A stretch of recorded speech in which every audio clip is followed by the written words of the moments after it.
afternoon. It's Tuesday, the 28th of July. I'm Erin Viner, and this is IBA News broadcasting from Jerusalem. We open in Beit El, where an overnight raid by police and IDF troops resulted in the arrest of some 50 settlers. Ministers from Habayit Yehudi issued stern warnings and are demanding clarifications from Prime Minister Benjamin Netanyahu over the operation, which relates to the impending demolition of several buildings in the community. The destruction of the structures is now awaiting a ruling from the High Court. IBA's Ari O'Sullivan was at Beit El and filed this report. Border police resting inside the so-called Beit Dreinhof houses in Beit El this morning after forcibly evicting dozens of Jewish youths before dawn. The border police moved in after midnight after the High Court of Justice ruled on a petition by the NGO Yesh Din and Palestinian landowners to raise the two apartment buildings by the end of July, this week. This morning, the stench of burning tires still filled the air. This graffiti says there will be war over Judea and Samaria. Border police units held back settlers from reaching the two uncompleted buildings that are to house 24 families. Residents say they have actually received all permits, and the apartment complex is now retroactively legal. This is the government that promised us 3 years ago when 30 housing units were destroyed, 300 housing units in its place, and at the same time, these houses were given the okay. So we're talking about a government that does not keep its promises to us. You know how many? We know what percentage of the people in Judea and Samaria and in Beit El voted for Bibi Netanyahu because he made us promises that today we see he did not keep. Now I say, if these buildings must fall, then perhaps it's time for that government to fall. The action tests Netanyahu's right-wing coalition partners, and the Prime Minister quickly issued a statement saying the government is opposed to the demolition. MK Oren Hazan of the Likud party says he set up an office in the building just a few weeks ago. Unfortunately, when I choose to the parliament as a part of Likud party, from the right side of the map, I couldn't imagine myself that this will be the result. Still deep inside, I believe that the mistake that they did last night, that they come like thief in the night, was not more just an innocent mistake, and somebody will correct this. I still believe that there is hope for those buildings and the rest of the settlements. Defense Minister Moshe Ya'alon said that he wanted to save the buildings from destruction, but in the meantime sent in the army in accordance with the Supreme Court decision. Petitions have now been made to the Supreme Court to rescind the demolition orders, but in Beit El, tensions are still high. There's Palestinian building all around this area. Every day we see new buildings. Does anybody say one word? Does our government believe that we are the ones who are the owners of this land? Or does our government believe that this is Palestinian land? They call themselves a right-wing government, but they certainly don't act like it.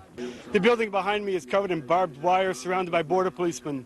It's clear that the 24 families that were going to live here did not expect this kind of government to behave this way. From Beit El, this is Ari O'Sullivan for IBA News. Security forces are also set to evacuate some 250 activists who returned last night to the ruins of the former Sumerian settlement of Sanur that was destroyed during the 2005 disengagement. Most of the demonstrators are members of 20 families who used to live there and are demanding that the government allow them to return. Members of the opposition are split over whether they believe there's a real chance of bringing down the coalition over the issue of Beit El. I think it's very real, and it's just the first trial. I think more is to come, because I think that now the settlements movement will challenge the existing government in the direction of expanding, the settlement activity in the West Bank. And I think there is some kind of a feeling that perhaps because of the Iranian deal, the world had forgotten, about what is going on in the West Bank, and it's really not the case. We see the great pressures from the direction of the European Union in everything that has to do with the possible destruction of the Palestinian village of Susia. And now the world is watching very closely what is going on in Beit El. I think it's a big exam for the current government, for the coalition. Whether they will survive it, that's a big question. No crisis, just talks. The Jewish home and Naftali Bennett will not break down the government because of two houses. The problem is not, for me, two houses, but the whole settlements. All settlements should be demolished and people should be removed back to Israel. And the government is responsible for the continuation of building in the settlements. I am sure there is no crisis, and there will be no crisis by Naftali Bennett or Uri Ariel. Prime Minister Netanyahu has accepted an offer from Cyprus to address the European Union in Brussels alongside Palestinian President Mahmoud Abbas. Speaking to the press after a meeting in Nicosia with Cypriot President Nikos Anastasiadis, Netanyahu said that he wants to present Europe with Israel's vision for peace, with security, and for a renewal of the peace talks with the Palestinians. During the course of Netanyahu's brief visit to Cyprus, the two leaders discussed Israel's natural gas project, as well as bilateral economic issues and cooperation in emergency situations. U.S. Republican presidential candidate Mike Huckabee drew rare criticism from Israel today for comments in which he accused American President Barack Obama of marching Israelis to the door of the oven in the nuclear deal with Iran. Obama also slammed Huckabee for the comments, although the former governor of Arkansas says that he will not retract his remarks. Here with more is IBA's diplomatic correspondent, Ellie Wogelenter. Transportation Minister Yisrael Katz said on Facebook that Huckabee was genuinely concerned about Israel's future, but he was wrong to refer to Nazi gas chambers and voicing alarm over the accord between world powers and Iran. Dear Mr. Huckabee, no one is marching Jews to the ovens anymore, he wrote. That is why we established the State of Israel and the Israel Defense Forces, and if necessary, we will know how to defend ourselves by ourselves. Katz's rebuke was echoed by fellow Likud MK Dr. Anat Berko. Not the right way to discuss those issues, because the Shoah was something very, very unique. We cannot take this kind of, the Holocaust and to put it and to adapt it to everything in our life. We have, disagreement with the president, and we think that it's a very, very bad deal, not just for Israel, but for the whole region and for the whole Western world. But this is the limit of the discussion. We can discuss a discussion between friends and allies. We cannot speak like that. For me, it's not the right way to deal with this issue. Speaking to reporters in Ethiopia yesterday, President Obama said Huckabee's remarks were emblematic of a slide in public discourse coming from the Republicans. The particular comments of Mr. Huckabee are, I think, part of just a general pattern that we've seen that would be considered ridiculous if it weren't so sad. Huckabee's statement drew criticism from a number of sources, but the presidential candidate refuses to back down and retract his remarks. Here he is on the Fox News program The Five, arguing with journalist Geraldo Rivera. Why do we have the Holocaust Museum in Washington? Why do we have Yad Vashem in Jerusalem that I visited dozens and dozens of times? But why do we have it? Because they are sacred. Why do we have it? They are not to be No. Answer my question, though, Geraldo. Why do we have it? To remember. Why do we want to remember? To never forget. Why? So that we never repeat it again. If we're on the verge of repeating it again with a nation that is threatening to do that very thing, how do we not bring up that language? We don't even use that when there's a slaying in a school and multiple victims. We still don't go there because this was the systematic attempt by an industrialized nation to wipe out a race of people. That is different. That is unique. You may not go there. And I'm begging you to apologize and to retract. I will not apologize and I will not recant because the word Holocaust was invoked by the Iranian government. They used that very word. Are we going to go there then? When these and no one loves Israel more. Are going off and by the way, I've had more support from the Jewish community than I have had.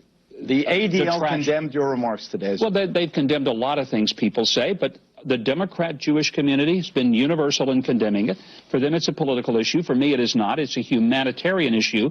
And when you have a government saying they're going to kill every Jew on the planet Earth, and they use the term Holocaust, I'm not sure why we have memorials about the Holocaust if we're not going to remember why we had it, what happened to 6 million Jews, how they were systematically murdered. And the fact is, Geraldo, that's exactly what the Iranians have said for, as long as the Ayatollahs have been in power, for 36 years, they have continually said, we're going to kill every Jew. Now, at what point, when a gun is pointed to your head, do you not take that seriously? Meanwhile, a new poll out today by CNN finds that a majority of Americans, 52%, would like to see Congress reject the Iranian deal, while 44% say it should be approved. Erin? Thanks for that report. In other news, despite efforts by European Union Foreign Policy Chief Federica Mogherini to assuage concerns in Riyadh over the Iranian nuclear deal, her Saudi Arabian counterpart, Adel Al-Jubeir, told her that the Islamic Republic continues to display hostility toward other countries in the region. He also said that the kingdom rejects Iran's words and actions in a veiled reference to statements from Supreme Leader Ayatollah Ali Khamenei that his nation's pact with the P5+1 world powers won't impact Tehran's support of Hezbollah in Lebanon, the Assad government in Syria, or Shiite insurgents in Yemen and Bahrain. Mogherini nevertheless stood firm in defending the nuclear agreement that she helped to negotiate. If that took so much time and so much hard work, that was exactly because we were all very much aware of the fact that we needed to have a strong, solid agreement, leaving nothing to further interpretation or discussion, but very detailed and ready for implementation. From the moment when we will start to see the agreement implemented, we will also have to tackle the issue of the regional dynamics, the many conflicts we have in front of us, and Iranian stand in this regional dynamics. Turning now to the ongoing charm offensive by Iranian Foreign Minister Mohammad Javad Zarif to sell the nuclear deal. While in Baghdad, after visiting Kuwait and Qatar, Tehran's top diplomat said that the Gulf nations shouldn't fear the deal because, he assured them, it will bring peace and security. Most of the Sunni-ruled Arab nations in the Persian Gulf have long accused Tehran of interference in their own affairs, as well as providing financial and arms support to radical movements across the region. Although Tehran denies those allegations, regime officials, in addition to the Ayatollah, insist that the nuclear deal will not affect the country's support of regional rulers and groups considered to be anti-Western. Although, meanwhile, it would appear that Hamas is concerned that it may have been cut off by Tehran, despite those commitments from Iranian leaders. Senior Hamas official Musa Abu Marzouk is claiming that Iran has actually halted most of its financial assistance to the Gaza rulers for both military and civilian purposes.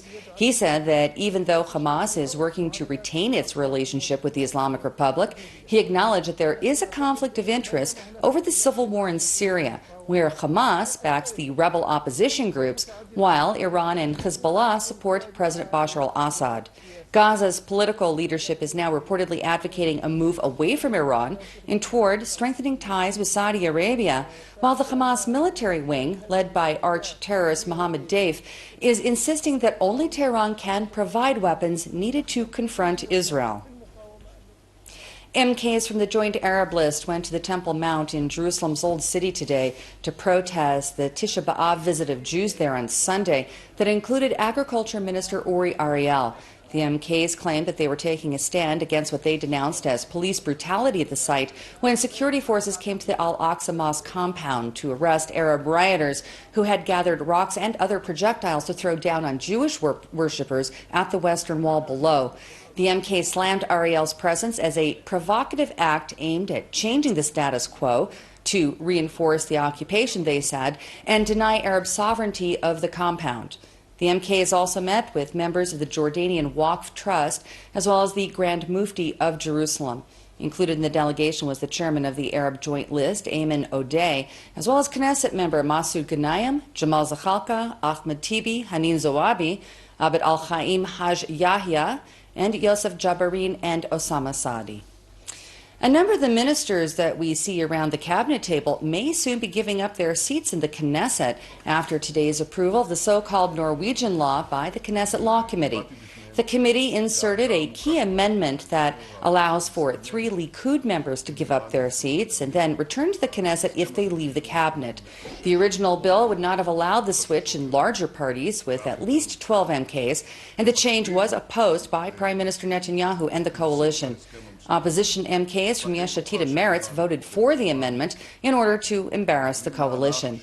If it passes its second and third readings, the bill will also allow new MKs to replace ministers in Habayit Yehudi and Shas.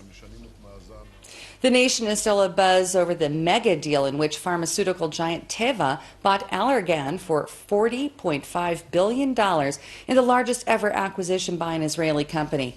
Allergan CEO Brent Sounder told Fox Business how and why the deal transpired. As the story goes on this deal, and I don't know if this is true, so you can tell me, Teva was about to up the hostile bid for Mylan when they get a phone call from you, and you say what? Actually, that's not how it went. That's not how it went. You see, you can't believe everything you hear. Misreporting by one of the news services. Okay. So you didn't call them? No, I think in part it was true. I think Erez V. Goodman, their CEO of Teva, was contemplating his next move with Mylan. Yep. And decided to call me one last time to see if I was interested in a transaction. You'd already rebuffed them, that's right. We had already said no once, for good reason. Okay. And he came back and said, would you be interested if we were willing to pay something close to $40 billion? And so it was purely money why you rebuffed the first time? You didn't think you would get the value? It wasn't just money. At the time, the industry was a little different. There's been some consolidation in the buyers of generic pharmaceuticals since the first offer. Also, our circumstances changed. We closed the Allergan transaction. We have a heavier focus on brands as a result. From activists taking over Allergan. Right. And so the whole circumstances So it all changed. made sense this time around is what you're saying. But we didn't, just to be clear and for the record. You didn't pick up the phone. We weren't looking to sell the business. We didn't initiate the contact. It was initiated by Teva to us. But you're obviously very happy with this deal. What do you do with the money? We are, and so at the end of the day, we will net out perhaps around $36 billion after we pay some taxes. Okay. And so, you know, we've been good stewards of capital over the last few years, doing about $150 billion worth of deals over the last year alone. And so I think, you know, we're going to go and look at how do we create long-term sustainable value for our shareholders. In other regional news, Turkey today called an emergency meeting of the North Atlantic Council in what a NATO official was quick to clarify was a bid for moral support in its campaign against militants in Syria and Iraq, while downplaying the possibility that Ankara would call for help from its military allies. 27 of Turkey's NATO partners met in Brussels after Ankara invoked Article 4 of the alliance founding treaty, permitting members to request consultations when feeling that its security is being threatened. Amid increased violence along and inside its borders, Turkey recently intensified its role in the U.S.-led fight against the Islamic State, but has simultaneously began to strike PKK Kurdish Workers' Party positions inside Turkey and across the border in Iraq and Syria. During a press conference at the State Department, a spokesman fielded questions about Turkey's motives. Turkey has a right to defend itself against terrorists, and we recognize that, as do we. As does any country. And I'll let the Turks speak to how they're going to go after terrorists inside their borders. I'm loath to give battlefield assessments, even of the U.S. military. I'm certainly not going to do that for the Turks. You deny the allegation that Turkey basically used its part in fighting ISIS as a ploy just to go after the Kurds. I'm not going to characterize Turkish motives. We don't observe a connection between what they did about going after PKK and what we're trying to do as a coalition against ISIL. Jewish athletes from now taking a look at local finance, and the shekel today gained strength against all major foreign currencies, while share prices on the Tel Aviv Stock Exchange were also up across the board. Here's a look at the afternoon numbers.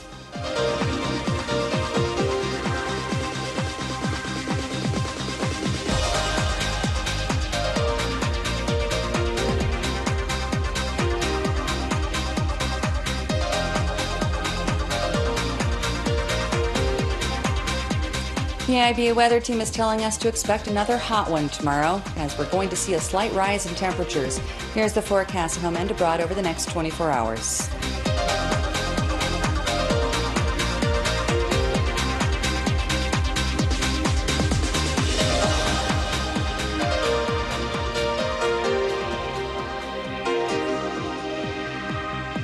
Thank you for being with us this afternoon. We hope to see you again tomorrow when I'll be back to bring you the latest breaking news from Israel. I'm Erin Viner, wishing you a great evening and shalom from Jerusalem.